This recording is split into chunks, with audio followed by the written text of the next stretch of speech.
I was actually on a bus trip to Albany yesterday to talk to this endowment board about getting money for the charity I work for, because they have like $2 billion or something for these for insert credit drug abuse prevention programs. No, not insert credit. No, there's a difference between a charity and a nonprofit. Okay, right.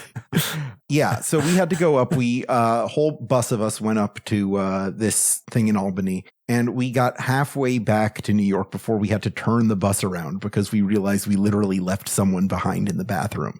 So that was a fun time. That's classic. Yeah. That almost happened to me when I went to NetherRealm Studios in Chicago. But I was having like a legitimate mental breakdown in the bathroom and they were ready to go. And I'm like, oh shit. So I had to leave. Yeah. We've got to postpone this mental breakdown for the bus. I'm sorry you had a mental breakdown at NetherRealm Studios. Where else are you gonna have one? Well, no, it was like super sad because it was like Mortal Kombat was one of those games I play with my cousin, and I'm like, he'd love to be here. Okay, and it's in Chicago, and that's close to home anyway. So I'm like, okay, I'm gonna have emotions about this. So yeah, my cousin knew all the codes to do a mental breakdown at the end of a Mortal Kombat game. Mentality.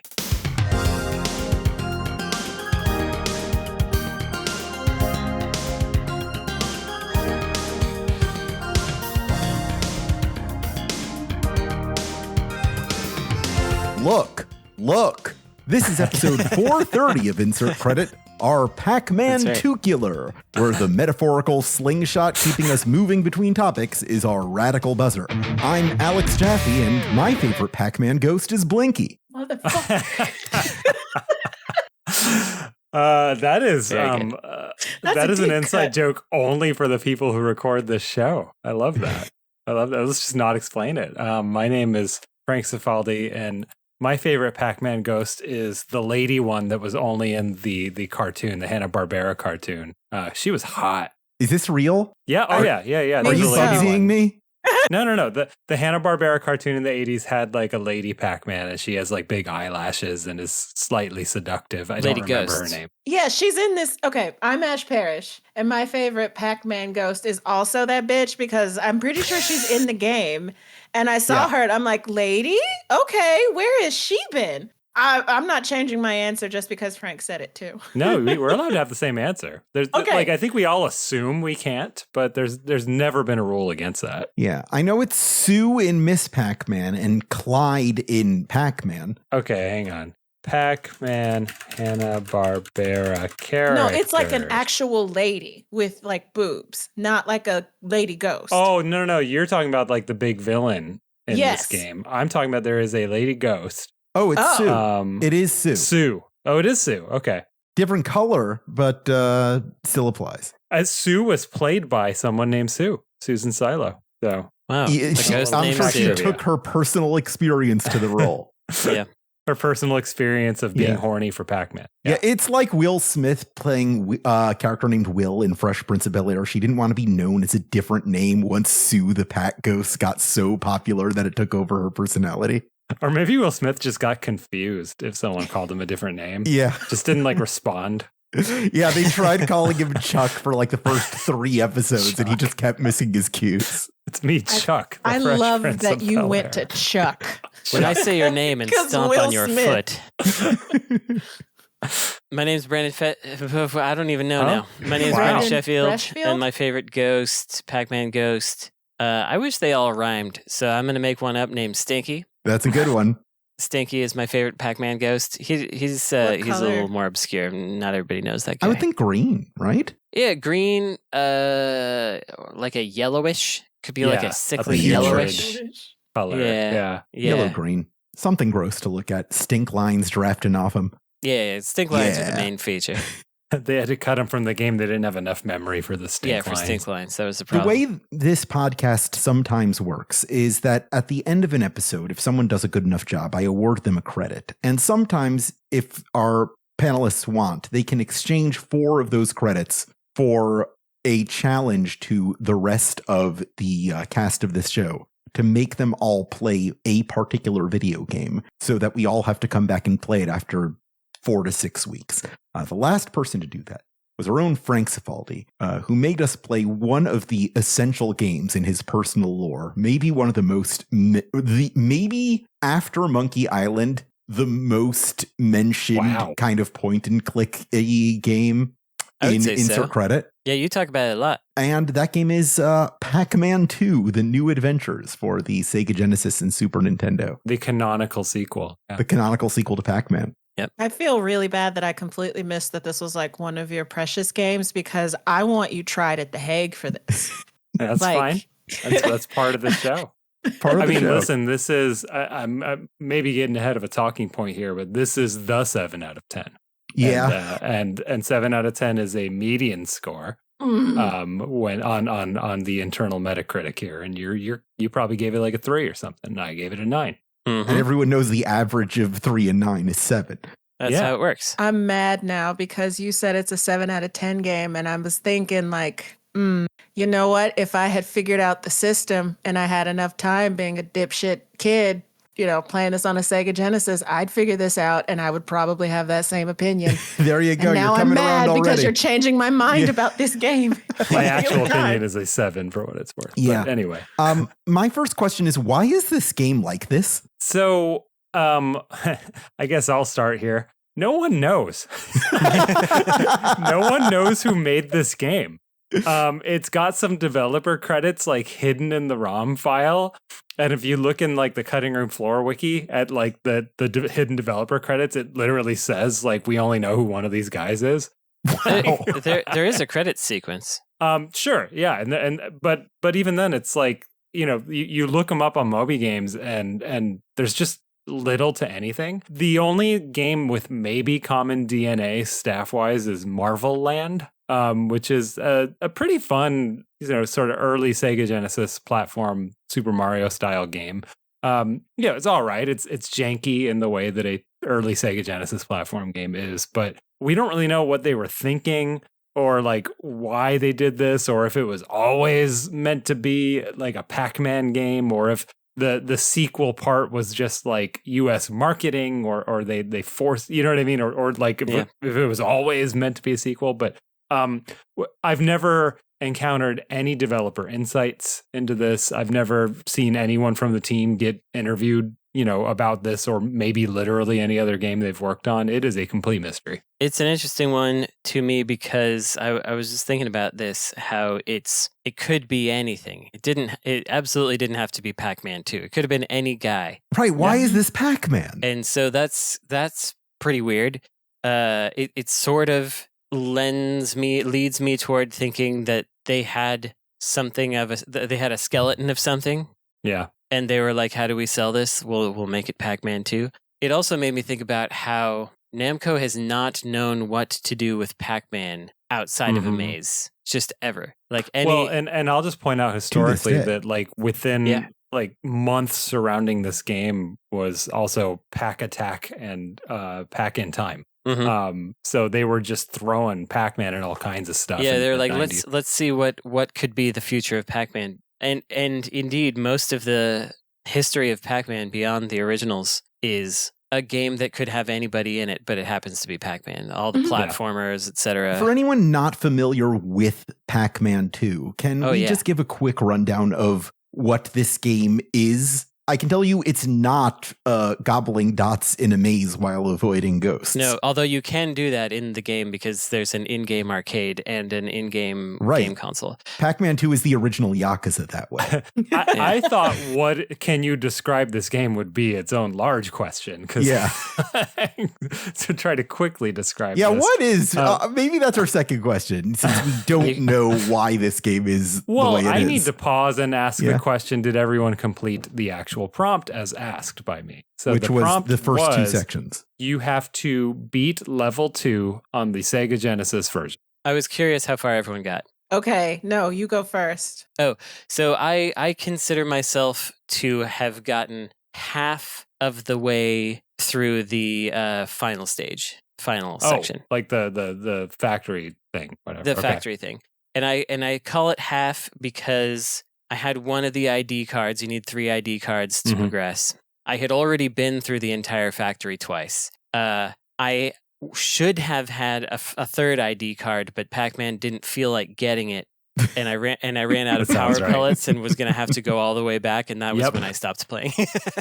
But Ash, how far did you get? I consider myself to have gotten most of the way through. And I watched a long play of the last 5 minutes, which is basically how far. I'm sorry. I did this very millennially, and I did it to the letter of the law, which was beat the second level, because I'm pretty sure I would have had a heart attack if I had tried to do anything further, because it was rough. It was a lot of save stating to get through that.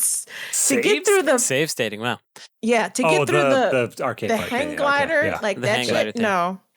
Yeah. Okay, so you successfully got the flower. Yes. And delivered them to Lucy. Okay. How far did you get, Frank? Well, I mean, I have beaten the game previously, but for the show, I got, I would say, toward the end of level 3.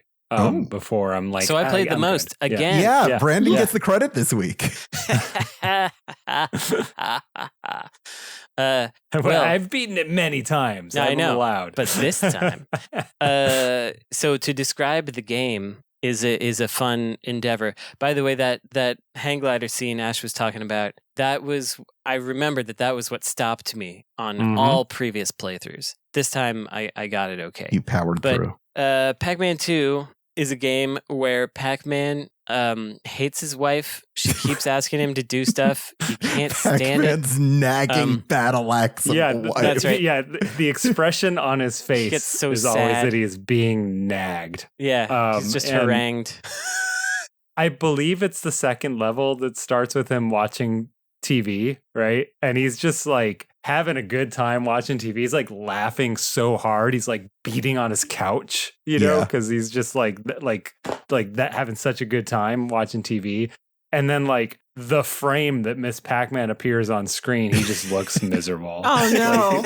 Yeah. It was definitely giving, like, you know, the learned helplessness husband that they write all the op-eds about. Like, come on, Pac-Man. Like, you got this bad bitch at home and this is how you're gonna behave. Okay. Even the way that his like face is animated, it gives like, I feel like somewhere in the design docs it's just Jackie Gleason's face from The Honeymooners. It could be. One of these days, Miss Pac-Man. But anyway, that is not what the game is. Brandon was describing the game. So, so mechanically, this is a game where you don't control Pac-Man. You have to shoot things with a slingshot in the environment to make interactions happen. Sometimes to make Pac-Man pay attention to them, to those things. You can also make him look at stuff. That's how you get him to go one direction or another. He will do that faster or slower depending on how he's feeling. Sometimes he's happy, sometimes he's mad, sometimes he's super depressed. Sometimes he curls up in a little ball and won't go anywhere. It's very sad. The pause when he curls up, it's like 5 seconds. It's just so funny. It's very funny. And mechanically, there's always like you're trying to find something and bring it somewhere. Yeah, it's tempting to call it like create conditions for paying attention. So like if Pac-Man like trips on a rock and he's super mad, he's gonna miss that he has to pick up this item that you've like knocked down for him until you like bring him to the right emotional state, which is he really might weird. Do something that he couldn't otherwise do because he's mad now, and then he'll do something that's useful sometimes as well. Yeah, it all depends. I think so. You're kind of like Rube Goldberging. To hit that fucking machine, because I almost quit there because which machine? I had him the machine at the end of the level. Like I had him hitting it and it wouldn't like pop the wall, and I'm like, what am I doing wrong? And I just kept beating it until it got through, and that almost got me because I didn't know what I was doing that wrong. is one of the flaws, and we'll get to this, but it took me a while, even this playthrough, and it's like you have to get him mad, but like have him walk to the right instead of the left. Like it's very like particular about You're talking about the minecart area? Yeah. So I didn't even go there. Oh, somehow. What do you mean? Because you don't have to. Because you don't have to go there. Why you didn't have an ID card at the end. Well, that's where you get the ID card. There's tons of other places you can get the ID cards though. No, there's 3 ID cards. There's but they're in multiple places. You could also get it on the roof. That's number 3. Yeah. But in the guide there's one in each section of the game. But in the guide I was looking at, there's like 2 of them are in trash cans in that guide, And none of level those, 1 has a trash can ID. None of those that were mentioned had anything to do with the minecart. So unless that guide was incorrect, there are multiple places that you can get the ID cards. I would trust Frank Cifaldi's knowledge of Pac-Man 2: The New Adventures. I think there are more ID Okay, cards. so the way that we have to do this now is that we all have to play through the game again. Yeah, now we all have to play through. Who's going to spend 4 credits to make you play Pac-Man 2 again? Well, and again, this is why what is this game is its own question, because I'm just going to have to start over because I think people are still confused listening to this, I suspect. Yeah. So, yes, Pac-Man has a goal. For example, the sort of first opening level, the second tutorial is our baby needs milk, go find milk, right? And so Pac-Man is just walking and observing and interacting with the environment on his own accord. And the way that he interacts with an environment is entirely dependent on his mood. And his mood is not linear. He's not sad or happy. His mood right? is not. His mood branches. So he can be mad. He can be extremely mad. He can be mad in a way that makes him smug and makes him do interesting, he gets weird all puffed things. up. He can get so happy that he goes crazy and he's like drunk. Like drunk happy. He can be so upset that, like Brandon said, he stops moving. Or he got even so like happy when I you. shot a rabbit with a slingshot. He thought it was the best. Yeah. Pac-Man's a big fan of game hunting. We all sound fucking crazy. Yeah. Just trying to describe this game. I know. This does sound like the I think you should leave egg game. and so, like, in order to get the milk, you have to get him to the farm where the milk is, and then kind of solve the very miniature puzzle, which in this case is like he'll go and look at a bottle that's a little too high to get, and then you shoot a bird. The bird knocks down the bottle, and then he'll, depending on his mood, pick up the bottle and go milk the cow. But don't shoot the cow first because the cow will murder him if you do that. Your only interaction with the environment is a slingshot. Yeah. And your sort of God voice. You can tell him to look up, left, down, or right, or you can hit things with your slingshot, including Pac-Man, which is a really easy way to piss him off if that's what you need.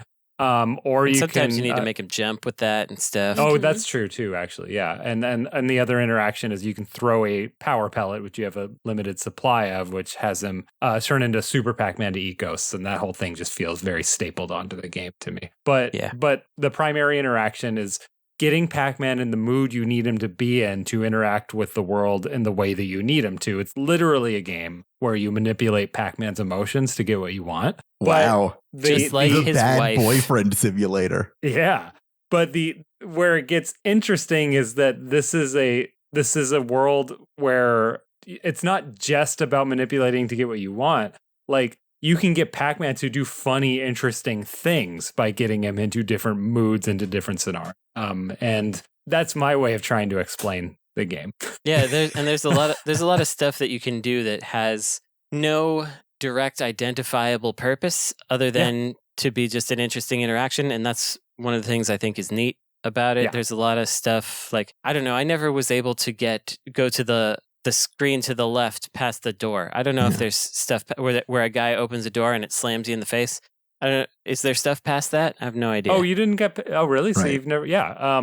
So you hit the little poster next to the door. Uh-huh. There's a little poster with like an exclamation point or something next to the door. And if you hit that, the poster kind of gets fucked up. And Pac-Man walks up to it and starts like fixing it. And the guy opens the door while he's fixing it. And then you can go past it. Interesting. One of my all-time favorite video game reviews that I've read was a review of Red Dead Redemption, which simply was that in the game, they walked up to a train, they shot the bell on the train, and it didn't make a ding sound. 0 out of 10. Oh, that's This awful. is a game that would have made the bell ring. Yeah. Yes. Yeah. Ash, do you have anything to add or revise? What is your way of explaining what this game is? I played the same game that you did. Like we all did. And just to hear you explain, like, yeah, that is what I'm doing. That is, I am expressly manipulating this thing's emotions. Right. Because if I don't, he's going to miss this ID card on the ground for whatever fucking reason. And just hearing it like that is like, this sounds insane. And this is a Sega Genesis game from like what, 1996? Like I've never, like I can't think of a game that involves that kind of manipulation until it's a speech emotion game. Right. That's right. That's right. The Princess Peach emotion game is like spiritually what you would make if someone described Pac-Man 2 to you and you made a new game, but not if you'd actually played it. Because that is one where you just press buttons to tell her what emotion to have, as opposed to actually thinking about how to manipulate in order to get the emotion that. Maybe the reason this is a Pac-Man game is because if you were doing this all to like a regular guy, it would be too sad. Well, it has to be something as abstract as Pac-Man. One good reason for it to be Pac-Man is he's hateable. He's a big circle, and so it's really easy to put emotions on. He's pretty much just a big face. Yeah. So you can have him be very expressive. So my challenges with this game were I don't know what conditions need to be met a lot of the time. Yep. And that's very frustrating. But that was kind of fun to experiment with. I actually enjoyed the first two parts of the game the most because they were smaller, more contained, easier for me to like experiment and see what happens, and that was very fun. Then once it was like you must go here and do this thing, that's when it kind of falls apart and gets a little harder for me. Like I was stuck on the rooftop for 15 minutes trying to get off the roof, and I hadn't gone up there on purpose. Mm-hmm. And I was just trying to get off the roof. You popped a balloon, didn't you? Mm-hmm. No, I went up the scaffolding. There's a scaffolding you can go up. See, I forgot that you could even do that. Yeah. Yeah. So there's it's like a window washer thing. But the problem was, so after I got up there, and it took me forever to get back down. In fact, the easiest thing was to have him die so that he would respawn in a good mood, and then be able to figure out how to jump. But then later, after I was trying to collect more ID cards, he was all sad because for some reason, and he re-entered that screen with the friggin' scaffolding, and I couldn't stop him from going onto it, and he went back up, and I was like, I cannot do. And did he do a sad climb where he would stop every couple feet? Oh and, no, be sad? That climb the ladder. No, he doesn't have to climb this. He walks. It's like the window washer thing. So he just walks into a big bucket looking deal, and it's like an elevator. But he can't. He won't go back down it. He'll only go up. So I was like, come on, Pac-Man, let's just and. The thing I was talking about with him getting the ID cards. So there's a part toward the end where you have to get ID cards from eating ghosts. Yeah. And one of the instances of that, Pac-Man, I was on my last power pellet. I was trying to do it all in one go. He ate 2 out of the 3 ghosts, and the other ghost just went back in its trash can. And I didn't have any more power pellets, and I was going to have to go all the way back to the farm to get some more. And I was like, how dare you? Yeah. It feels like there's obviously stuff they could have done to make it more user-friendly and make that less frustrating, but that would have made the game really short. That's exactly it. And I assume that's what happened. Yeah. And even hearing you talk, it's like, well, you actually can get pellets in the city, but like you really have to experiment. And it's like, if I remember right, it's like if he's on the roof and he's happy, and it's that section with the 3 trash cans that are on the roof for some reason, he'll just go to the middle one and go and like dig in there and like pull out a pellet. I was in looking in those trash cans, and I did find a game cartridge piece, but there were no. I assumed there would be a power pellet in there, but there wasn't one. And I kept looking. There was only one when he was in the correct mood to like find it in there. And he eventually got mad at me looking at them and fell into one and died. Yeah, if you know exactly what you're doing, you could beat this game in 90 minutes. Oh, less than that. Yeah, way less than that. If you speedrun it, I think.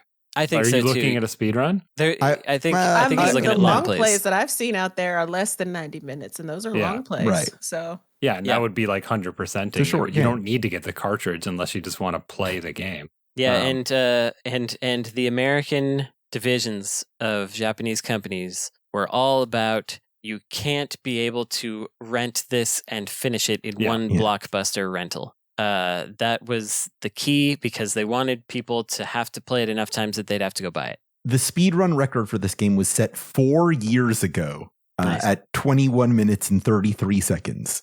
I think a half hour for just what you're doing feels about right to me. I'm going to go watch a speed run of this now. Thank you. I want to go back to Brandon talking about how, being a circle makes him very expressive and say that I think the art and animation for this character is incredible in this game. Very good, yes. I'll give it.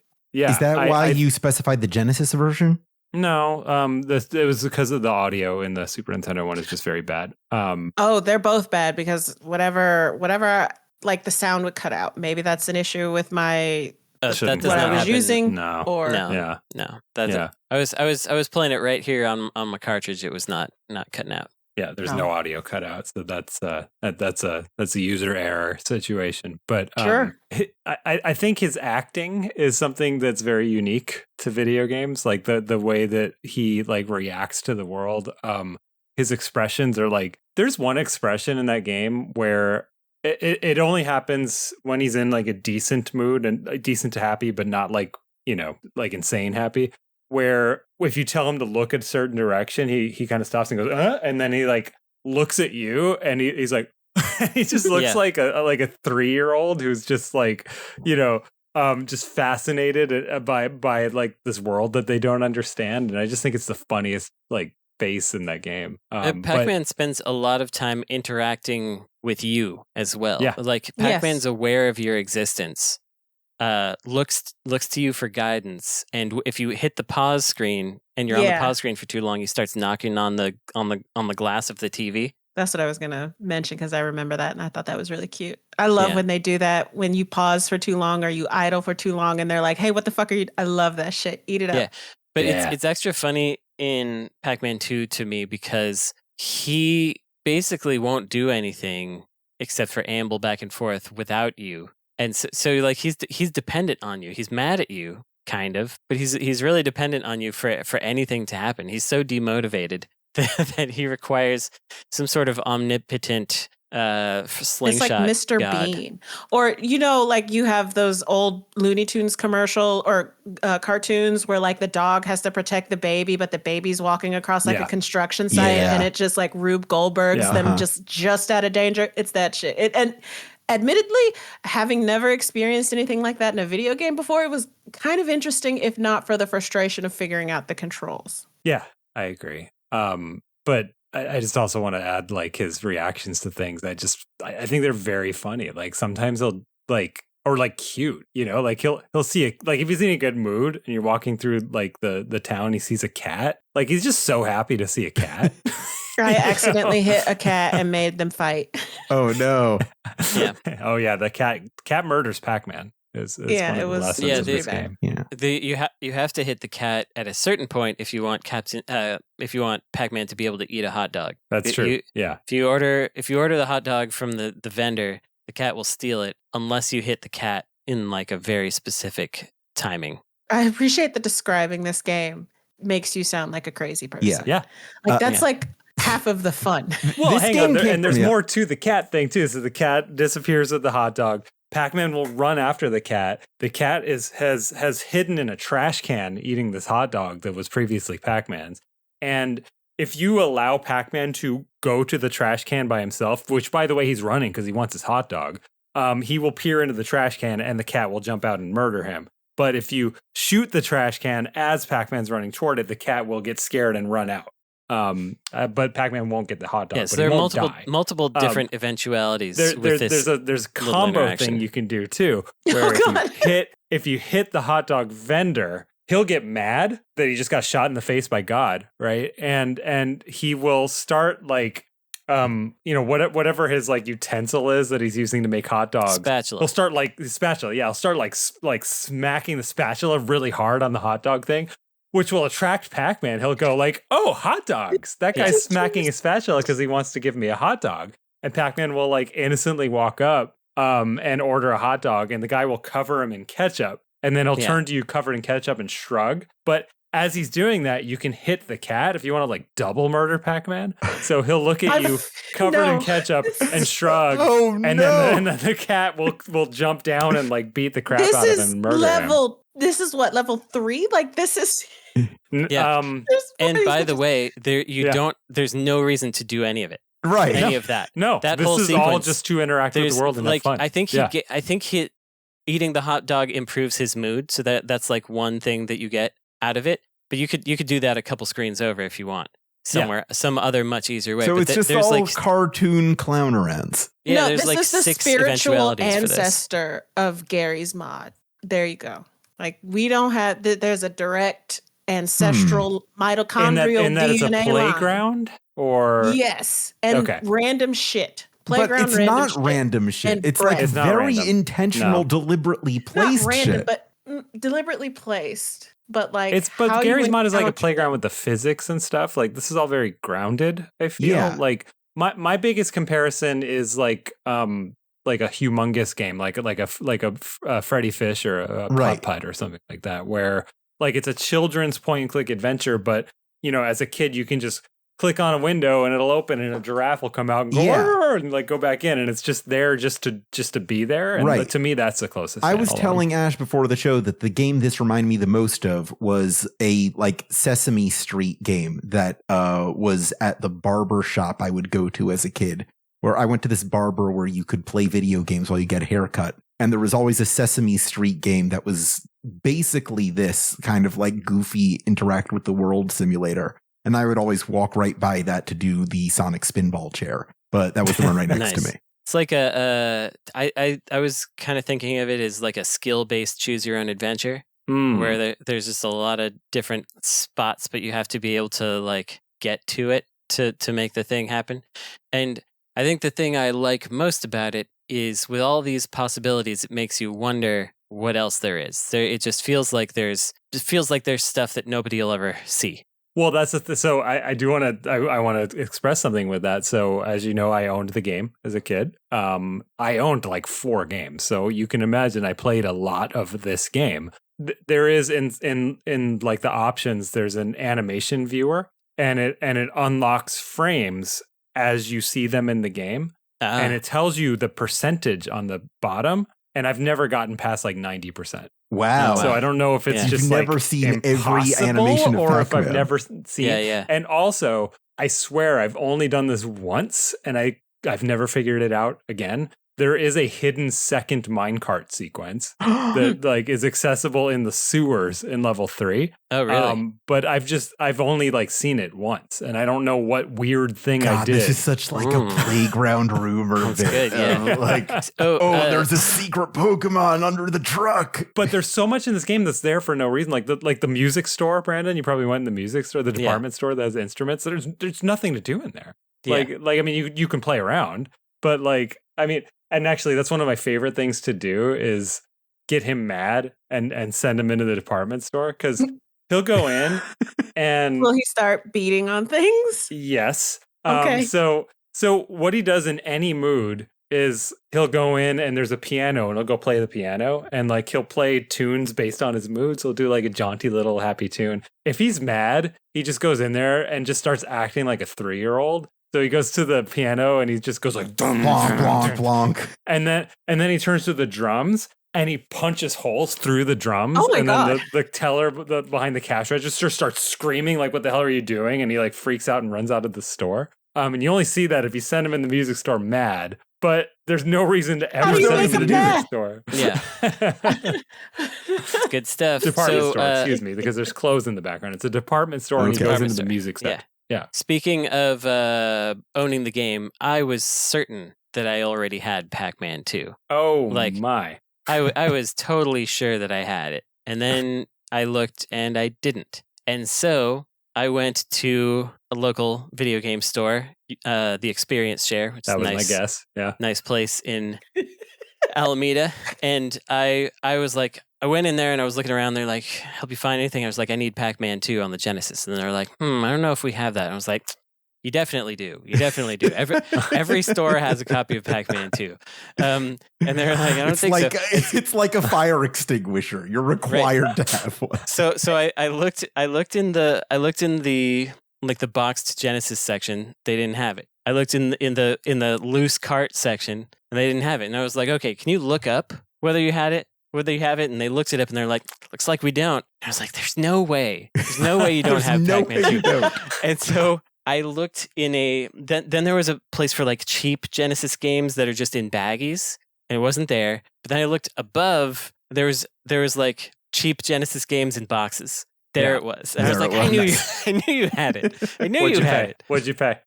$10. Nice. Oh.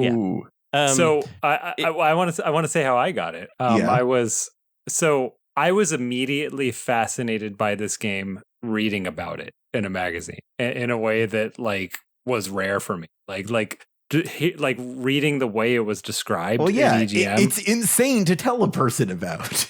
Right, yeah. But I was like 12, so like I don't have. Wait, you were this wasn't a game that you inherited or just like God. It's a game that it's advertised maybe, but like I read, critical review of the game and went, this sounds crazy. I love this. And it stuck in my head until I actually saw it like months later down to $20 or something. Nice. Because it was just not I don't know if it was successful or not, but like it was immediately on sale. It was an instant credit game from the beginning. Nice. And I saved my meager allowance money and purchased Pac-Man 2: The New Adventures for either $15 or $20, brand new. Having remembered that I loved the concept in a magazine and I really wanted to play it. And it was exactly as crazy as I thought it would be. Great. It was very surprising for me not to have it because I could immediately call to mind the cover and the label of the game. Yeah, I had seen it a million times and I'd played it. So how did you play it? How did I play it? I have no idea what happened there. Now I have it because basically I also remembered seeing it like in every game store I've ever been in. One of the Genesis games they have is Pac-Man 2. And so that was why I was adamant. As we just established. I was adamant that they had it. It's just I'm a rule. Sorry, I emulated it. Oh, that's fair. That's fine. Well, I did too. Do you think I own cartridges? You think Namco is mad at you? I think you do own cartridges, Frank. But no, I guess he doesn't. It's me. Absolutely just me. Not. Yeah. I think you have them, and therefore you use them. I might have that one. I might have kept my childhood copy somewhere, but I don't own games for the most part. But no, you have the museum, and for some reason we don't I have collect the conception. games. No, Frank has every magazine review of Pac-Man 2 that's ever been written, but he doesn't have the game. It's not a library of physical video games. Right. His my copy was waterlogged at one point because I just kept it in my pocket because I loved it that much. And then I went to the ocean. I just love the image of like 12-year-old Frank, very serious, reading like this video game magazine like at breakfast. Like he's like a dad with a pipe in his mouth. Like, Pac-Man 2, yes. Because Let's see what's in the news. The New Adventures? My childhood with games, like I didn't have access to advertisement. The only games that I played were games that other people owned.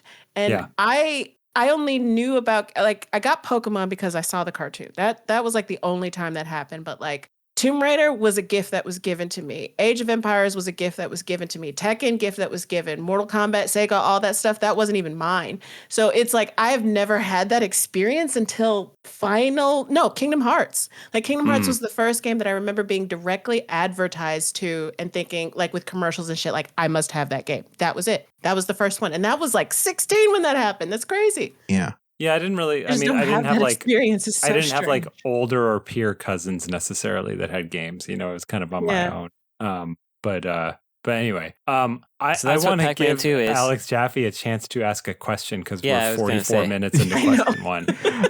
No, this is all. You've covered a lot of what I wanted to ask.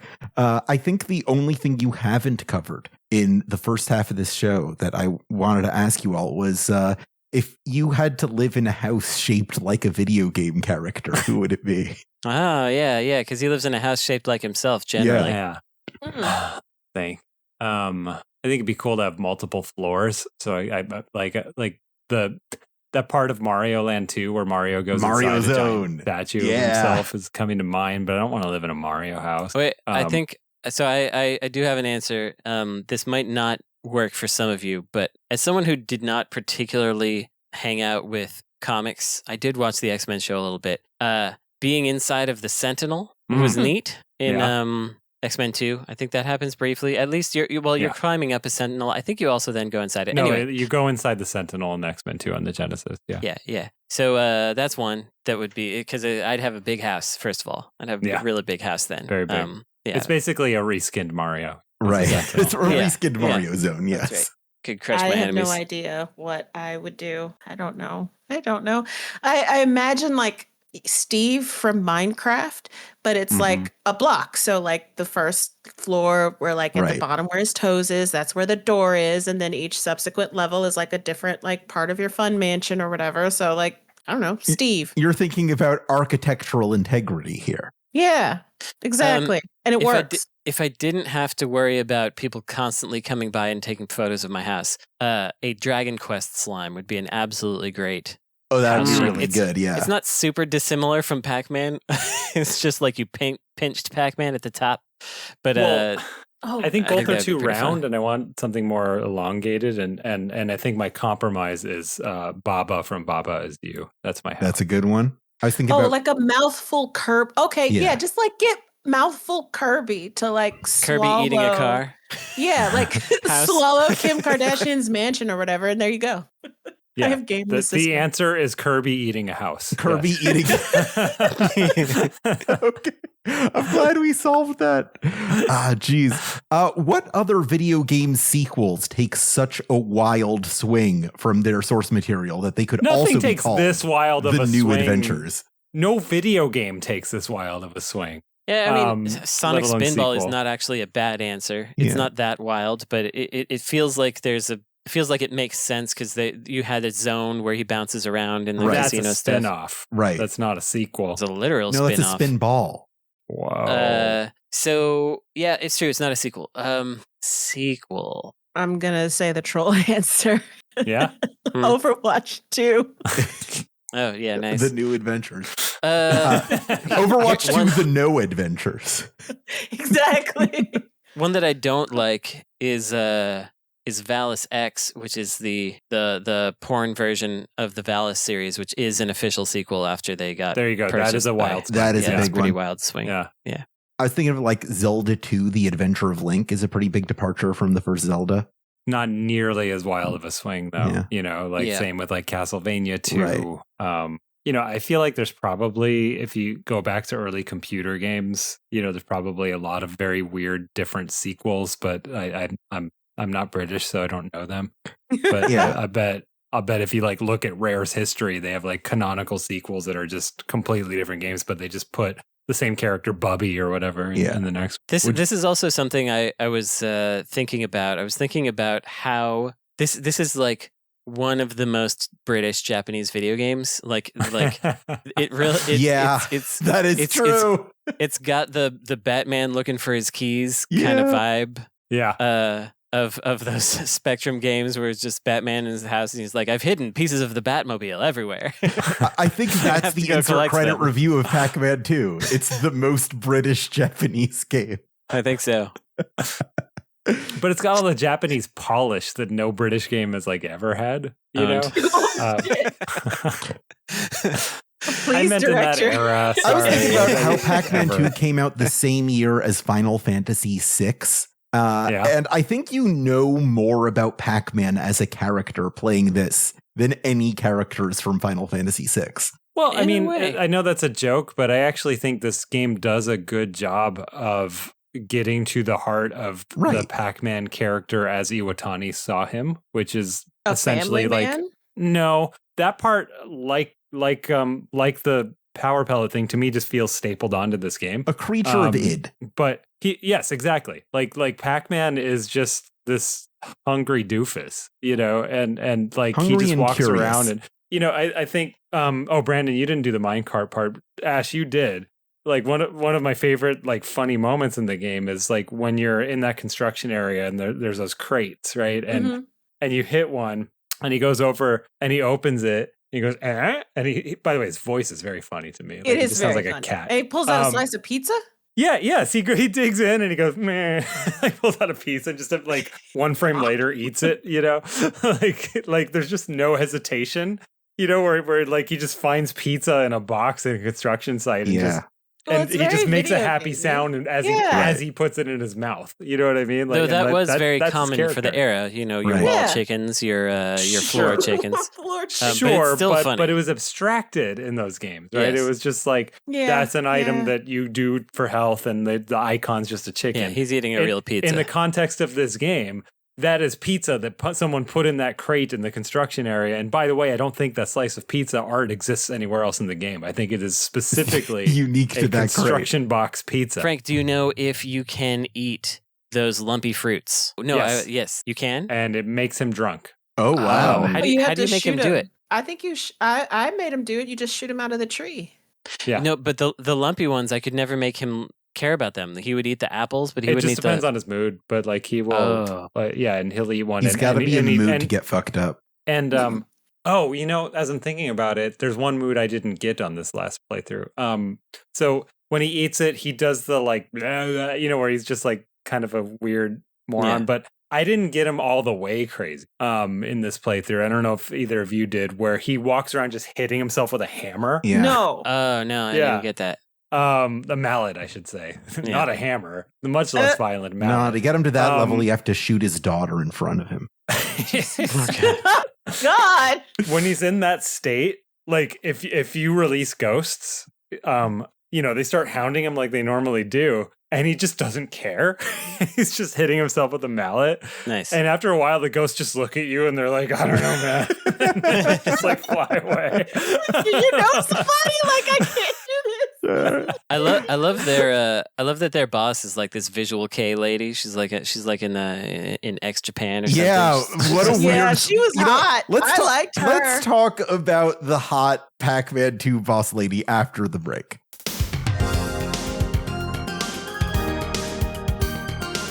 Oh boy, what a video game. What a product. You changed my mind on this video game, Frank. I think I like it a lot more. Man.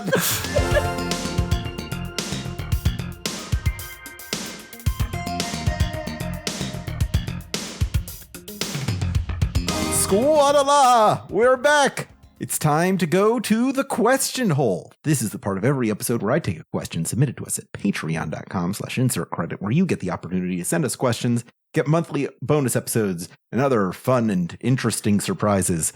This week's question comes from Spencer Gifts, who asks, should Zelda-style games be called adventure games, or should point-and-click games be called adventure games? Oh, no. I don't care. I really don't care. Yeah, right. I think that battle has been lost because they're all adventure games. Because unfortunately, they all are now. Yeah, and there's nothing we can do about it. It's like, so I would say that a point and click adventure game was, you know, it was called a graphic adventure, and it's in the olden times, right? Because it was you know, a graphical layer on top of a text adventure, right? And so that was sort of the, you know, the game adventure, right? Or like Colossal Cave Adventure, right? Like that's where the term kind of came from. But I think today, unless we're basically like doing like a genre play for like that old genre, we call those types of games the spiritual successors of those. Those are like narrative games now, right? As opposed to adventures. And so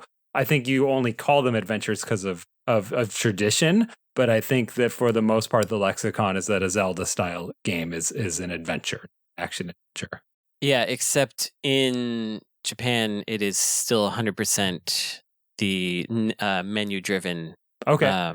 Yeah, so like the Portopia style. Yeah, and ADV is and the adventure section, if you go into like a book off or whatever, and they have little cards that say what type of game. Adventure is menu driven story games, and so then they have like love adventure, which are like the dating ones and whatever. So it's That's why I say there's nothing we can really do about it, because it's gonna be both.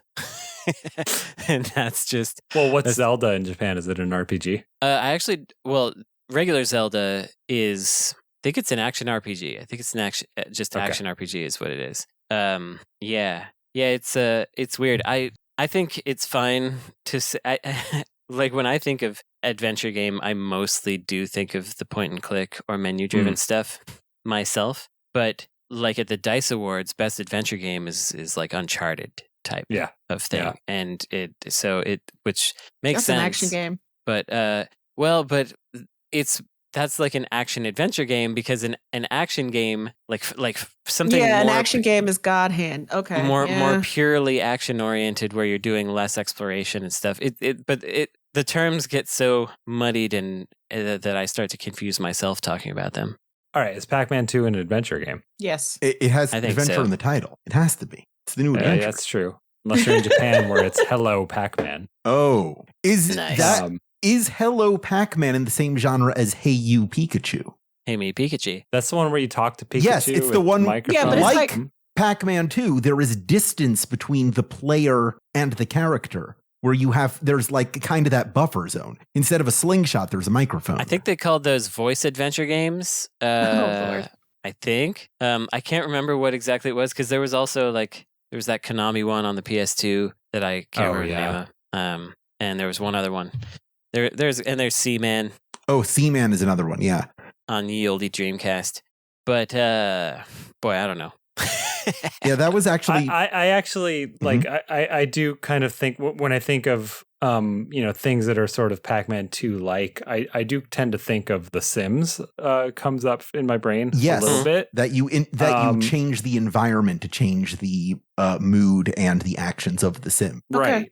Okay. And that, left to their own devices, they'll just pee on the floor or whatever and die, right? I think something that precedes both of those would be Little Computer People, which was the computer game where there's just a little girl in her house and you're just manipulating the house. So I think of that. The term second person comes to mind when I play this game. I don't know if this is a second person game or Lemmings a second person game? Because you're not directly controlling, but you are influencing. I don't like the existential crisis I have trying to untangle that at all. What is a second person video game? Yeah. But is this a puzzle game?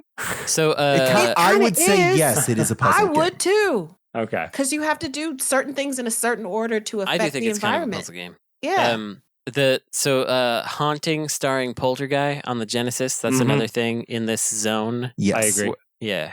It's okay if you don't know that one, Ash. You don't have to. Okay, thank you. I just I want like a little web where Pac-Man 2 is in the middle, and then all of the different kinds of games that it potentially influenced. So you got The Sims here. I don't think it influenced anything. Yeah, not influenced, but you can see the DNA of these kinds of different the games. It's more like people had the same thought processes, right? So the Princess Peach game is here, and the Sims is here. That kind of shit. I want to see how batshit the collection. There's of a games. whole web of weird Pac-Man sequels, like that one that came out recently that was like a Dark Souls. Yes. That thing. Shadow Labyrinth. Yeah. Which looked kind of interesting. It is interesting. That is 100% what it is. All right. You promised we'd talk about the hot girl. Exactly. Let's talk about the hot girl in Pac-Man 2. Because I know what Ash is her name? had some things. I don't know. I believe she was created only for this game. Ghost Witch. I think. Oh yeah, that sounds about right. Yeah, I think she's the Ghost Witch. The Ghost Witch of Netor. She's this really hot lady who's blue with red hair. I was I'm like, oh, hello, I'm into this game now. And then she made the little ghosts disappear. You failed me for the last time. And then she zaps them and then they disappear into their little eyes. And that was legitimately oh, bitch is kind of scary. But I remember being oh, this is something that I'm very much into. It's a pretty lady. This isn't her last appearance. She's also the villain in Pac in Time. Oh, okay. Yeah. Same era. Right. Because they were trying to make her a thing. Right. I hope she's in Shadow Labyrinth. I got to get far enough to find out if she's in there. I don't know why she would. Yeah. I don't think Namco has acknowledged the existence of this game since it came out. They've never re-released it. It wasn't on Virtual Console when it easily could have been. They were putting other stuff on there. They never did any kind of like it would have been a good DS game with the stylus. They didn't go that route. They did like pack and roll or whatever instead. I suspect that this is not something that Namco thought fondly of, possibly for sales reasons or overblown budget reasons.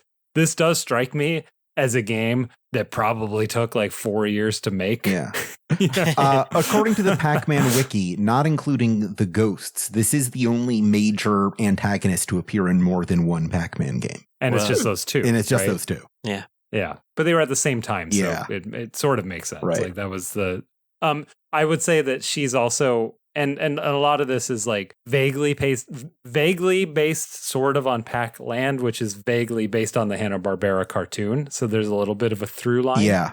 The Pac-Man cartoon had a mysterious male character who dressed similarly to this woman who was the big bad. But good for her for finding herself in the sequel. Yeah. Hey, what do you think she's up to now? She's giving Demona energy. Yo, for real. From Gargoyles. Yeah. Ooh, okay. I like that. What she's up to now, I think she's in the same phantom zone as Miss Pac-Man. I think she doesn't exist in our reality anymore.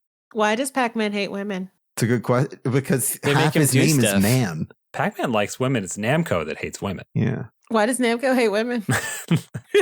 They're a video game developer. Yeah, video game developer. The Miss Pac-Man reference I'm making, if you don't know, Ash, is that they have replaced Miss Pac-Man even retroactively with a different character named Pac-Mom because... Oh, no, nope. They trad-wifed Miss Pac-Man? No, and it's because there's some partial ownership of the character Miss Pac-Man by some American. And I think they actually might have sold it to someone else, but it wasn't Namco. So Namco doesn't want to pay royalties on the character Miss Pac-Man anymore. They're going back and meticulously removing the beauty mark. I mean, yeah, Pac-Mom does not have the beauty mark. I figured that was it. Is that the difference between a mom and like a start? Like, you have a beauty mark, so you are not allowed to be a mom. It just falls anymore. off when you become a mother. Yeah. It disappears. They should have leaned harder into the tart part, like give her another mole or something. Well, because like her bow, like I remember not a bow anymore. Pac-Man, she's not a package anymore. She's respectable. Didn't like Pac-Man has like little noodle arms and noodle legs, but Miss Pac-Man they put like female legs on her, right? Like in Pac-Man 2: The New Adventures, for sure. She has high heels and like high heels, real and nice shit. legs. Yeah, like lady legs. Also on the arcade machine, she's got like fishnets. Lady legs. And doesn't like Pac-Man just like not have man legs? He just has little noodle. Man, I'm looking at Pac-Mom and I gotta say, it's ridiculous. I kind of like the design of Pac-Mom. She's got a cool hat. She's got gloves. It's not a bad design. It's like she's cute. But she's like a Leave It to Beaver mom. You know, she's like she kind of looks like a 1920s lady about town. Actually, Alex, I don't know. Maybe this says more about me, but I thought when I like Pac-Mom. I'm thinking when I Google her and I get the image, I'm gonna get like a fucking Pixar mom ass in my face. I don't know why I thought that. Yeah, I like the hat. No, I do know why. She's got a big floppy hat. Yeah, you absolutely like Dexter's mom is that, but like with a fat ass. Like that's. But calling her Pac-Mom is a bit. Yeah, like what's your wife's name? Pac-Mom. Yeah. Pac-Man. Pac-Man gets to It's be like a man, Mike and Pence she has calling to be his wife mother. No. Oh Lord. Yes. Okay, I've got a question. Well, okay, before we go to your question, so we have not addressed the arcade segments, yet another thing stapled onto this game. Yeah, let's talk about that. I believe that this game as designed and intended originally was just the adventure-y parts, and it does feel to me like they just threw on some arcade sections and some Pac-Man stuff to make it something else. But Ash, I know you did not have a good time with the arcade section. They are not fun. But you mean the parts where you're like on doing the hang glider and the mine cart. I know I you thought only you meant the did literal arcade sections because you can play Pac-Man in the arcade. I meant the action adventure parts. Since we're good at genres now. Yeah. So, to me, they're so second nature that they're nothing. So I feel like I have to kind of abstain. Oh, you have the from old this part. lore, the old knowledge. Yeah, I mean, I just like beat him the first time. It's like muscle memory for me at this point. Ooh. I'm not bragging. I'm just saying that like I've played. It's like I've played them so often. It's hard for me to see them anymore. You know, they're just muscle memory now. So I need to hear from the two of you. Your thoughts on the inclusion of these sections, which I'll just add are like basically to get from one screen to another, you have to do essentially a mini game where Pac-Man's either in a hang glider or a mine cart. But you still don't control him directly. You're still hitting things with a slingshot while telling him either in the mine cart to go faster, or in the hang glider to go higher. Yeah. Okay. And you got to make him jump in the mine cart. In the mine cart, yeah, that's true. Frustrating thing with that is that they're tricky because you have the slingshot and you think you're supposed to use the slingshot to hit all of the obstacles, but there are some obstacles you don't want to hit because if you hit them, they'll land on the track and then you'll run into them. That's some bullshit. Like you're shooting things like, oh, okay, I am a gamer. I have this innate gamer knowledge. I shoot everything. Exactly. No. And it's like, what the fuck? Like it makes you work against type, and then it's like almost like a Souls-like in that it scares you because you don't know what you're supposed to do for something you haven't seen before. So like I was having a really hard time trying to figure out like, oh, I'm supposed to hit Pac-Man to jump over these like ledges because I would see the rock and I would shoot the rock and I'm like, okay, cool, I'm good. I'm not gonna hit the rock. No, because I still smack into the ledge that the rock is on. Bullshit. All of that is bullshit. And the thing with that is like, thank God for save states, because every time you fuck up, you go all the way back to the beginning unless you've like screen transition. Yeah. And it's a lot of like, remember a lot of people used to complain about the Lion King with the where you were running on the ostriches. It's exactly like that. This is the reason Frank hated Mr. Bones. That's true. Yes. The lack of restart, quick restart. Yeah. It's very like learn the route. It feels like really obvious padding to me. And it's designed to trip you up and make you fail, and it's not very fun. So I think like even once you're good at it, leaned on it, right? Like you can do several and that things. makes sense. That's the cover of the game is Pac-Man on a hang glider. Yeah, it's true. That's what video games are to like kids. Like that's what video games are. Like that action, that movement, that kinetic stuff, and showing that with, trying to get Pac-Man to milk a cow or whatever just doesn't convey that. So I understand be a good cover image. So I would think superhero nice Pac-Man would be what you put on the cover, but that's just me. I feel like the big problem with it is that even if you're good at it, it's not like fun. It's not the fun part of the game. It's the thing you have to do to get back to the part of the game that is fun. So those sequences are not good. They're not good. And then just to go back to the arcade definition that I was talking about, the version of Pac-Man that you can play in Pac-Man 2 is weird and bad. Yeah. It's weirdly unresponsive. I don't know what happened there, but the ghost behavior is also just wrong. Which is like all of what Pac-Man is the ghost behavior. And this one, like, I shot the machine and he started playing it. I was like, I don't want to actually play this. And it was hard to die. Like the ghosts were like running away from me. Hard to die. I mean, if it were exactly the same, it wouldn't be a new adventure, would it? No, but he's playing the game about himself within the new adventure. So the original should have been how it was. I agree. I had the same thing where I started playing it. I was like, oh, this is all wrong. I want to exit this. And so I was trying to die, and it took me really longer. Hard. Wow. Like, come on, guys. I can die so easy. He's all running away from me. Like he's blue. But it's like, no, you're red, buddy. I got one last question. Sure. Is this a good game? It's a great question. I continue to... Okay, I'll talk a little bit more about like my past feelings with this game. I think we've talked about this concept on the show before, where we thought that, like, Brandon, I think you and I both shared this, that there was this time in our lives where we thought, like, there was an end goal of video games, that they were all like becoming a type of storytelling medium that would kind of like become its own thing, right?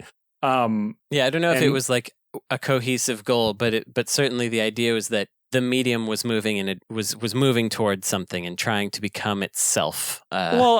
So another example of that would be like Indica is a game that we both thought would like, we both felt at one point that like, oh, this is what games are becoming. This is what like a story game is becoming, right? Yeah, so I there was a time in my life where I thought that some of the ideas in this game might end up being a weird primordial ooze of what a story game might be because I thought that a game like a concept like this did an interesting job of taking away player agency, but also keeping you interacting with the story. Mm-hmm. And you know, like that's been a lot of game design talk, is like, how do you tell the story you want to tell while giving the player, you know, agency to do whatever they want, without ruining your narrative. And I thought for a long time, like, the answer might be hidden here. Not literally this type of game, you know, I don't think like, but someone inspired, Uncharted, where Nathan Drake, like, you know, like a slingshot telling Nathan Drake where to look is not what I mean. But it did feel to me like there was something to this, that could have been explored that I never saw explored to my satisfaction. So my interest in this game was never whether it's good, it's more the ideas of it. But honestly, you know, continuing to play it once in a while and looking back at it, what I really like is just how fun this stupid game is. You know, like all the weird things that you can make happen, all of the funny animations, all of the ways that, you know, you can make Pac-Man interact with things that and his reactions to them. I mean, I'm just thinking about like when you're in the park. Yeah, I know you got to the park in the town, Brandon. Like, you know, he walks in and he's just like a happy child in a park. You hit like the pond and a fish pops out and he's like, wow, what's that? And he gets really excited to go look at the fish, and he runs up and he looks at them, and you can continue popping the fish out. And then you can shoot a fish midair and kill it. Yeah. You know, to make Pac-Man really upset. But then, you know, he also like, I thought he ate it, but I was looking away for a second. Oh, maybe he did eat it. I didn't get him to see it this time. I heard a sound, but I like looked away for, I don't know, my dog and barked or something. And the fish was gone. I looked back and the fish was gone. I was like, did he I would eat it? believe he ate it, and I could also believe that he would be pissed at you if he was in a different mood when he saw the fish. You know, Pac-Man is a creature of gluttony. We know enough about him. I don't understand why he gets so mad and destroys the bench sometimes. Sometimes he just gets really mad and then kicks the bench and like it destroys it. Yeah. Yeah. And then he's like, what did I do? And he has this like intense remorse. I have no idea why that happens. Wait, intense remorse from what? I missed that. From killing the bench, from destroying the bench. He does it, and then he's like, wah! What have I done? Yeah, it's very, very odd. Well, we're talking about whether Pac-Man 2 is good. Wait, I want to point out another cute thing on that screen, which is like, if left to his own devices and, you know, not hitting the balloon guy, he'll be like, oh, balloon bender. And he'll go up and like get a balloon, and then he'll walk with the balloon, and it's very cute. And then he'll let go of it because he's walking by a window that has cakes, and he wants to go look at the cakes and just like observe them. Like, I don't know, like there's just all these fun little character moments in this game. And to me, the polish, and when this game is at its best, when you're just letting that stuff happen, I think it's a really good experience. But it does feel like a prototype in search of a game to me. Like I don't think they ever quite figured out what the game part was. I think they made a fun toy, and had to figure out how to make it into a game, and it does kind of fall apart because it doesn't do a good job of telegraphing why things work or don't work, or why he's so upset that he destroyed the bench, or like why he's not picking up that card.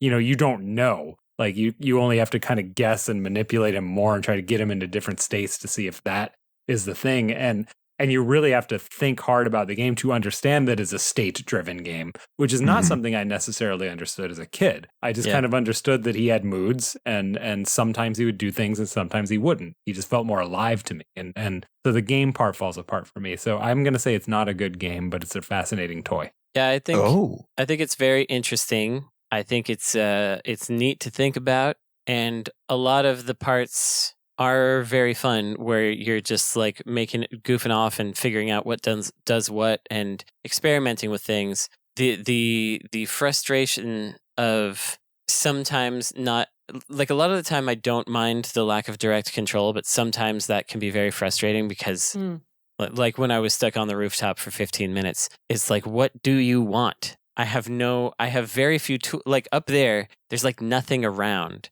and I have very few tools. Were you stuck with not knowing to grab the thing to slide down? Or well, first of all, it took me a very long. He wouldn't do it, so you have in order to make him grab the thing, it's hard to get him to notice it if he's sad. And then when he tries to grab it, you also have to hit him in order for him to get it. So the combo you couldn't figure out for a while. Got it. Yeah, but then also I fell down earlier, and then the little slidey thing is gone. Yeah.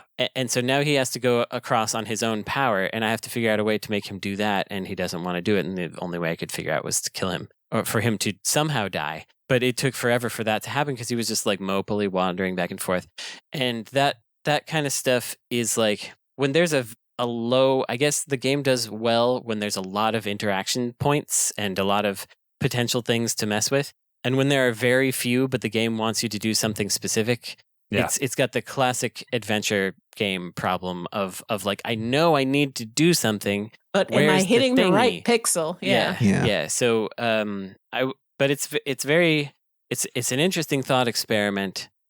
Probably not a good game, but I'd rather think about it than a lot of other things. Yeah. So I like the I'd rather think about it part of that, but I guess one of the problems that I run into when you play and review video games for as long as I have is that you are it's harder for me to talk about a game where it is. I have a tendency to think about what it could have been, or what the developers were going for, or the potential between, what it is and what it should be, or what it could be if it were better. And I am doing that a lot with this game because my experience as I think about that was like, this is frustrating and I hate this. And then talking about it with you guys and thinking about it more, I experienced all the things that you talked about. And I had all of the fun little moments of whimsy that you talked about, with the farmer and the cow and the birds and splashing his face to get him to feel happy so he can climb up the rope and, do whatever Rube Goldbergian device he has to do to get to the end of the level. And I still felt like, man, this sucks. Talking to you guys like, man, this fucking rules. And seeing the potential for what it could be if it was just mechanically tweaked a little bit, or we had modern conventions like save states or like, checkpoints so the arcadey portions are not as punishing.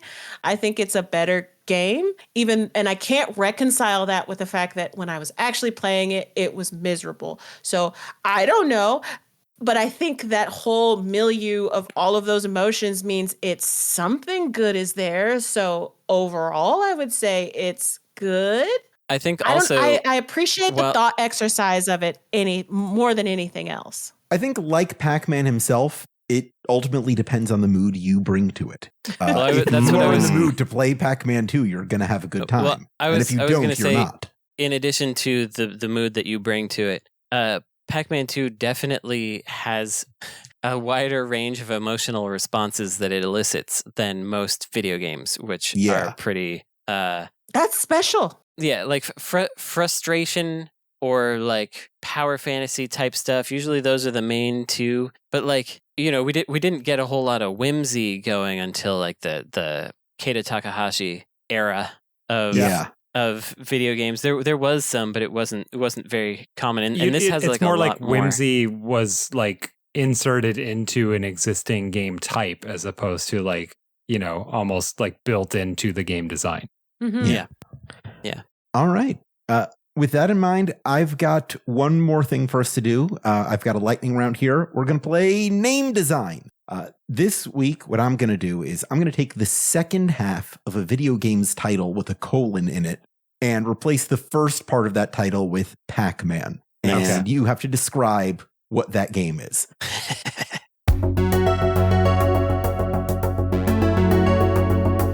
Our first game is Pac-Man Wings of Liberty. Oh, yeah, that's the Pac-Man World War II game. He's like flying. That's Kirby Air Riders with Pac-Man. Ooh. It could be. Yeah. What's the Liberty part, though? Yeah, I feel like the Liberty part is that's why it's a World War II game to me, where you're just like shooting down zeros and stuff. I went to Star Fox. Yeah. So something kind of Star Fox arcadey like that. Like I think. Yeah, he's in a plane. It's not you're stapling wings on him. Yeah, and just like in the Call of Duty games, he's like Ghost 1, Ghost 2. And then it's just like Blinky, like Captain Blinky on the side. Yeah, Blink McTavish. General Ghost Witch. Number 2, Pac-Man Chaos Theory. Okay, so this is really specific. This is like a killing game. Pac-Man game, but like Pac-Man is the mastermind of it. Oh, like nunnery game like, style? Yeah, like he's the Monokuma that you have to kill. And you're all the different little ghosts, but there's like also other people from like Pac-Man lore. So there's like Miss Pac-Man, and there's who the fuck is Lucy, by the way? Do they have like 2 kids and I didn't know that? Like there's Pac-Man Lucy's Jr. the neighbor kid. Oh, okay. That's right, why she had legs. So all the Pac characters are here, but one of them is actually a ghost, and you don't. You have to figure out who. You don't know which one it is. Did either of you go into Lucy's house while he was like too happy? No. Oh, I don't know. So when you go into Lucy's house, she's having trouble moving her couch. Yes. And he will naturally, for the most part, help her. But if you go in and he's just like deliriously happy, he'll walk in and he'll see the couch and he'll just kind of plop on it and start bouncing around, and then he'll just like get up and leave. Pac-Man Expedition 33.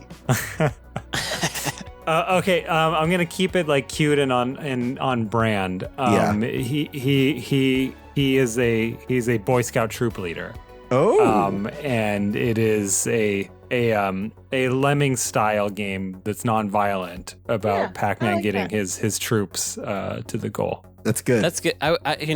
For me, it just immediately made me think of that Pac-Man Championship Edition, where it had all those extra things where there was like multiple Pac-Mans and things, and there, like a total of 33 Pac-Mans could be there. I like your idea better, but it just felt like a thing that they would have done in 2010. Pac-Man Rise of the Sinistrals. That's a straight up and down like Sonic and the Dark Brotherhood ass JRPG where you've got like Pac-Man, Blinky, Lucy, with the health bars under him. It's turn-based. We just go old school with that shit.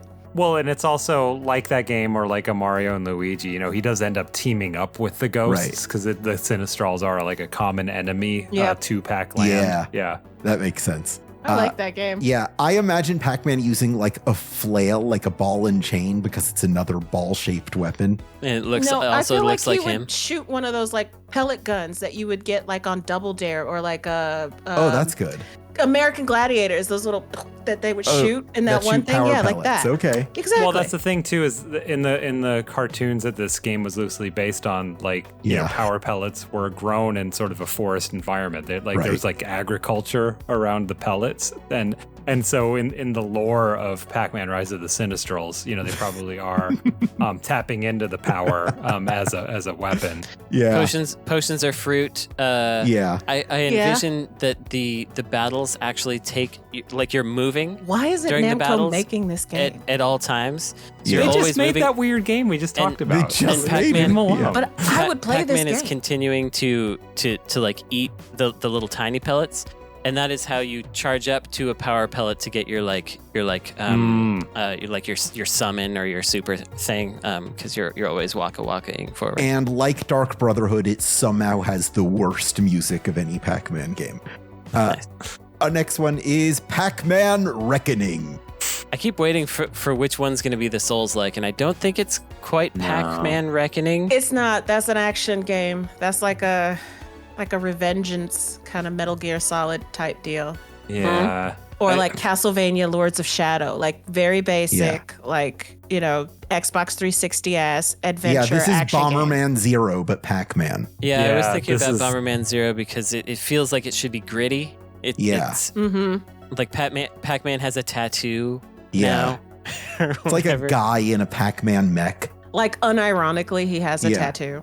It could be a guy like all tribal tatted up, and he has a helmet that's just Pac-Man. Oh, that's good. Yeah, and he has a gun. Yeah, he has a gun. Yeah, There's a gun and a Pac-Man, knife. a machine for pigs.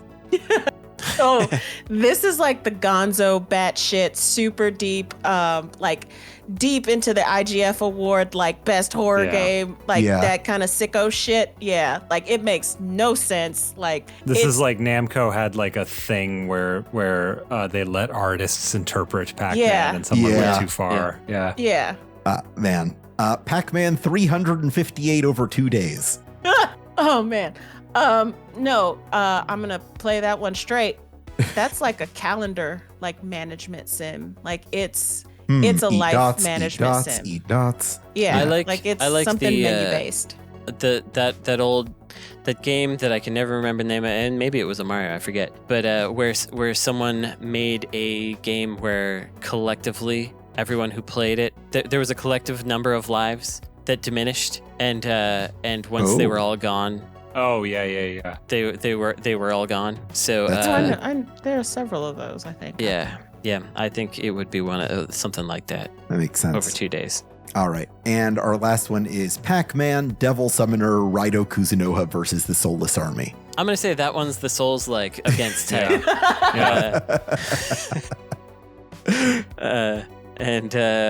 I mean, I don't know why Raido is there, but why not? It's it's like when Dante showed up in one of those games. Yeah, I'm still thinking about Pac-Man Expedition 33. Though, to be honest with you, like I think you're kind of drawing paths with pellets, and there's like little baby and junior Pac-Mans, and they've all got I think they're that's all our winner. Eating their way through the forest to like cross the bridge. That reminds me of RPG. Sinistrals. Yeah. Frank, yours sounds like Choo Choo Rocket to me. Sure, I can see that. Yeah.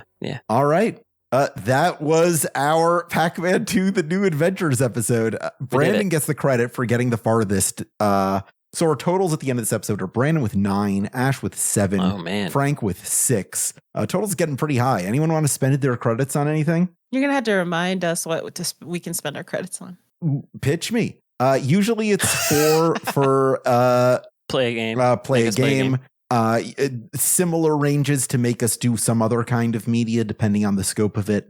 You can use a credit at any time to skip or change a question. You can is it 2 credits to ask a question or 1? It's 1 credit. 1, okay. Yeah. You just don't do it very often because you're hoarding them. And if all of you get above 8 credits without spending them, I'm going to start enacting a punishment. But just keep that in mind. That just makes me want to do it. You're not going to want to do this, I don't want to. Yeah. No. You know what his punishments are like. Don't do I don't. Do I know what his punishments are? Have you not done the improv zone, Ash? Okay, yes, I have. Yeah. You don't want it. You're going to want to spend these credits at some point, but you don't have to do that. Oh my God. I will consider what to make people play. The other thing is at 10 you can host an episode, but I don't have I changed that to 8 at one point, I believe. Right. Yeah. So Brandon, you can host an episode if you like. I could host an episode. Yeah. I think I'll probably more likely. I feel like at some point soon I want to force everybody to play a PC Engine game that I think is interesting, so that people can have an experience with that. I'm down. Does anyone have any recommendations? Pac-Man 2, The New Adventures. I actually do think that people who listen to the show should go play this game. Unironically, yes, I meant that. Yeah. I actually do think this is something that I want more people to think about. And I don't think there's nothing like it. I mean, can we all agree there's just nothing like this game? Like I don't even know what to compare it to. Yeah, more or less. I mean, the Haunting starring Poltergeist is slightly like this game. But yeah, and even tonally, I guess I'll give you that. Like there's humor to it and stuff, but yeah, it's just not as fun though. And no, it's not. And it feels more grindy. Like, oh, just keep doing the same haunting thing over and over to like adjust your score or whatever. Whereas like this is just kind of freewheeling and doing its own thing. Yeah, it doesn't have all the extra nonsense and the play aroundishness. Yeah, it's neat. I have some recommendations while my dog barks in the background. One is a band called The Feminine Complex, which it was a 60s girl group, high school students who got together and made a band, and then this album got recorded with a lot of session musicians as well. But it's got a real good vibe, very good for like a dreary weather kind of a thing. Check out the song "Are You Lonesome Like Me?" That's a good one. I heard it on the radio, is how I discovered this. But it got a recent re-release in 2020. Basically, it had a limited release in 1969, and then it came back out, and it's neat. Check that one out. That sounds like a good time. I'm going to do that one. Yeah, it's good. Another music thing, I also recently found out about Fat Dog. Maybe other people knew about them because when I looked them actually up on YouTube, they were like just playing giant festivals and stuff. But their first album came out in 2024. They have an album called Woof. It's basically like... Are we listening to it right now? Oh, yeah, essentially. Essentially. It's basically like Meat Beat Manifesto meets early VNV Nation with a little Mr. Bungle in there. If that makes sense to you, check it out. If it doesn't, check it out anyway. It's very, very maximalist music. Someone described it as what happens when young people have access to all of recorded music at one time. And another thing, it's just like, it's like aggressive and weird and obnoxious, but in a way that works for me. Their tagline on Bandcamp is "music to grow your hairline back to," which is very wow. it really works for that. I love that. Yeah. So check out the song "Running," and if it's kind of in the genre, it's not a genre, like the subset of music that my partner and I have referred to as dog DJ, which is when someone is just smashing all the samples on their keyboard, kind of. You could just imagine a dog would just be going like bleep bloop blop bloop blop. So you're behind. So this has some dog DJ to it. I love two more. everything. I got a couple more things because it's been a little while since I was on here. Okay. There's a movie called Corpse Mania. This is a Hong Kong horror. It's basically a Hong Kong giallo film. So if you ever wanted to see what a Hong Kong take on an Italian horror mystery was, this is it. It's not in any way perfect. It's weird and strange, but it's got that lighting, it's got all the fogginess, it's got the like detective chasing after a guy who's got like a necrophiliac thing going with women that he's abducting. It's really weird, but for the film sickos, you should check it out because I had never thought about Hong Kong directors being influenced by like Lucio Fulci, but it apparently at least one was. So that's very interesting. Last but not least, no, I have two more. Check out, there's a show called Total Recall 2070. This is a Canadian sci-fi show that went for one season. It stars a guy who's basically like if you took Christian Bale and David Duchovny and hybridized them and then gave them Keanu Reeves' voice. That's who this guy is. He's like always pouting his lips and doing duck face and stuff and brooding and things. It's a little sci-fi police procedural, basically. There's a little sci-fi police mystery every time in a world that's basically Total Recall plus Blade Runner. There's androids. There's Blade Runner-y streets with all different languages being spoken and neon signs everywhere and mist and stuff. It's not great, but it's like right below, I would say acting wise, it's like right below Babylon 5, but above all the Sci-Fi Channel shows. So that's about where it is. As for where you can watch that, I have no idea. It used to all be on the Internet Archive, and now it's not, unfortunately. So you could buy a German DVD, or you can buy a Canadian DVD. They're both too expensive. The Canadian one is better, but you're never going to want to spend that price, and I did not. Hopefully you can find it somewhere. It's got to be somewhere. Lastly, donate to Transcontinental Lifeline if you can, or find a local trans support center to give money to if you have money, because there's a lot of real nonsense going on. But Transcontinental Lifeline is based in Denver, and they help trans folks get out of bad situations. Denver is close enough to Kansas for that to be very relevant right now, and they're kind of overwhelmed with all the requests that they have. So that's one to look at. But there may be local places near you, and also just call your reps and start yelling at them about this stuff, because trans folks are getting their IDs taken away with zero notice, which is like, that's literal fascist stuff. Literal like Nazi that. shit, It's like, it's unconscionable. It's ridiculous, and so we have to try to do whatever we can about that, because if we can't protect the most vulnerable people who are just trying to live, then what are we doing? Period. So the end. I have a recommendation in that vein-ish. Go read Aftermath. I put up a piece today, should be like Monday when you get this, about the FGC member Ludovic, who was taken by ICE. A lot of people are working on him, trying to bring him home. Did a piece on that for Aftermath. Go check it out, and pay for journalism that can do stuff like this, because the only way to kind of like save these people who have been snatched up is to make a lot of noise and to make sure that you can stay on top of them, because they will literally disappear them, like literally. So whatever you can to stay aware of what's going on with your neighbors. If you can help out, there's a GoFundMe linked in the piece. But another recommendation that I'm going to offer to lighten the mood, go take a walk in the sun. Go outside, touch grass. It's your reminder to go touch grass, because believe it or not, it helps. Go move your body. Get that heart rate up. It fucking sucks that those people are right, but all of the people that you're mad at for telling you that exercise helps are unfortunately right. You have my permission to punch them in the face, but after you run a lap. So wait, we have to run? Yeah. I thought all I had to do was walk. Okay. Walk briskly. Get that heart rate up. That's what's important.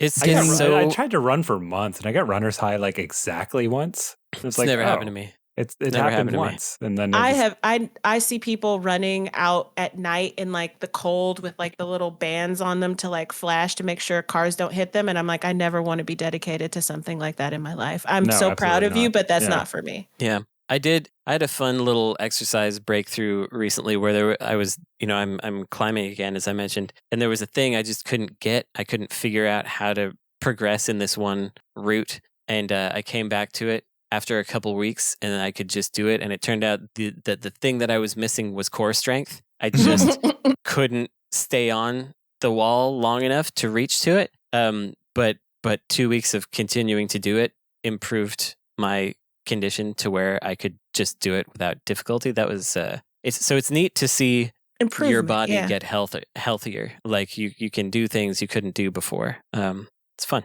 Climbing is a very Brandon activity. That's Brandon coded. That makes sense for you. Man, it's really dire out there. I kind of insisted on doing this episode this week because I didn't want to talk about the Xbox stuff. Maybe we'll get into that next time. While we were recording, it came out that Paramount is in fact acquiring Warner Brothers. I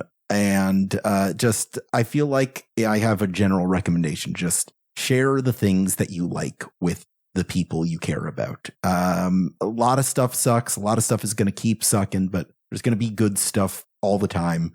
There's going to keep being reasons to look forward to new things. There are experiences you haven't had, and there are experiences your friends have had that they can share with you and that you can share with them. And just things like this episode of just like talking about a silly game that has been like occupying your mind for 30 years is just a bright spot in what can be a very dark time. So just share your interests, no matter how bleak everything else gets. That's and I'll also message. I kind of wanted to add on to Brandon's thing too, which is like, a lot of this stuff is overwhelming, and maybe like the step to like literally supporting nonprofits just feels like a big step, and maybe you don't have money, but like, with with our trans friends, right? Just like engage with their work, tell them that you appreciate what they're doing. You know what I mean? Like just kind of, I mean, my plan is to start slightly overcorrecting with that, you know, in terms of like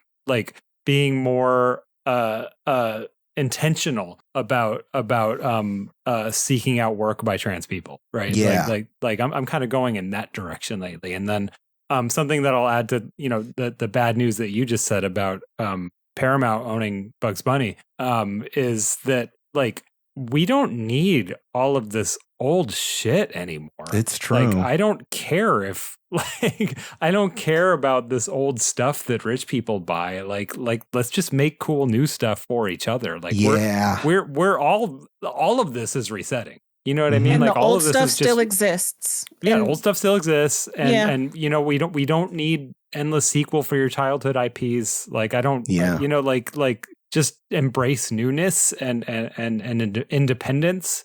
You know, like Ash was talking about Aftermath, right? Like support independent journalism. Like stop hoping that like the New York Times stops being fashy. Like it's all over, you know, like just abandon all this old shit that we don't need. It's just weighing us down and just make new stuff. We are literally in the time of monsters as the new world struggles to be born. So that means we have to let that old world die.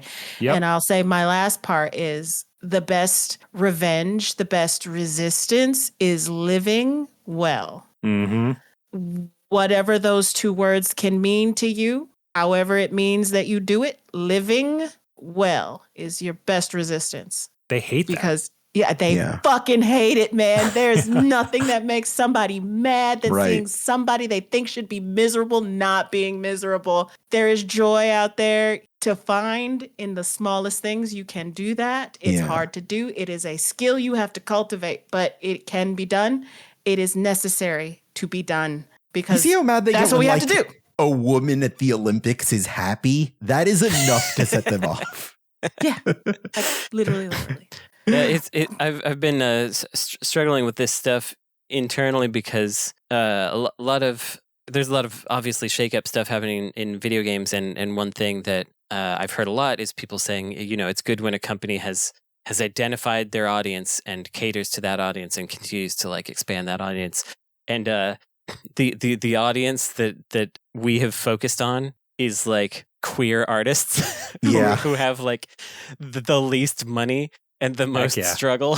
And it's like, it's awesome that like, it's a great group of humans, but like, it's not a financial successful decision. But that said, it's been so nice to see people like playing Demon School and feeling like their like relationship style is seen, or the type of person that they are is represented, or just generally having a fun time and not feeling bad about things while they're playing it. It's so the whole sharing things that you like is absolutely like that's what Demon School was. That was me and the rest of the team sharing things that we liked with other people, and that resonated with people. And it's you don't have to do it on the scale of making an entire stupid RPG, but sharing the things that you like, talking with your pals some way or another. That's the good stuff.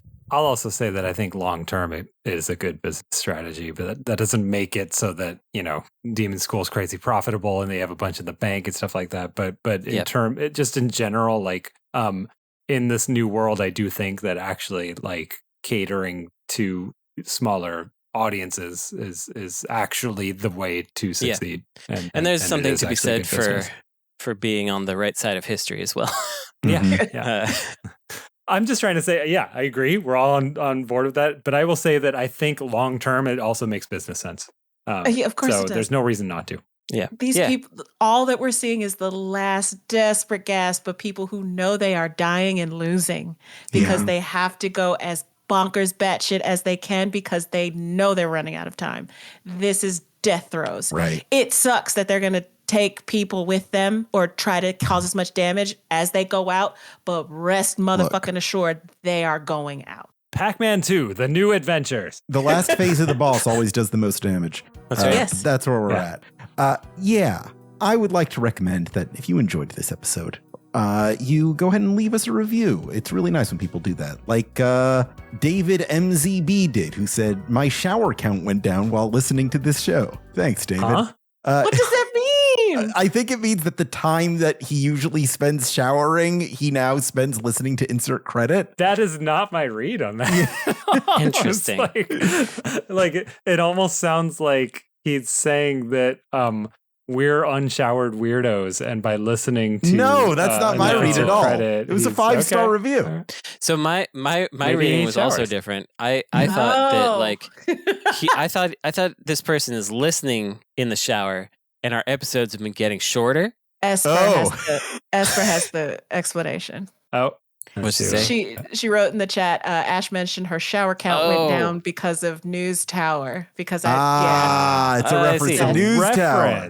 It's a reference to insert credit, and none of us understand references to insert credit. No, we only understand references to video games from 1994 that no one else has played. Oh my God. That's embarrassing. If you'd like to sponsor our show with an advertisement or personal message, you can email me at show@insertcredit.com. You can also join our community at forums.insertcredit.com or find us on youtube.com/insertcreditshow.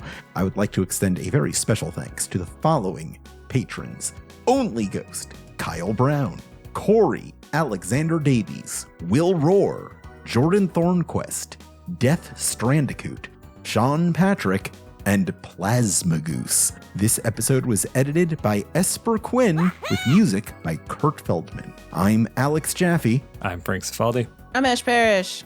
I'm Brandon Sheffield. And your game has now been saved.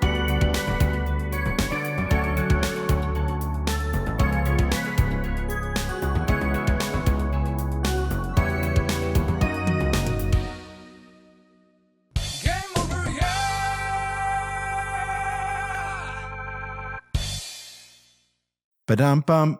By the way, pretty good password system in Pac-Man 2, actually. Yeah? Yeah. No, it's because the password isn't very long, and it like generates a new password every time you do something significant. It's relatively impressive. All you got to do is write it down or take a photo of it, and then like you can see it on the pause screen at any time. Mm-hmm. It's better than a lot of password systems at the time.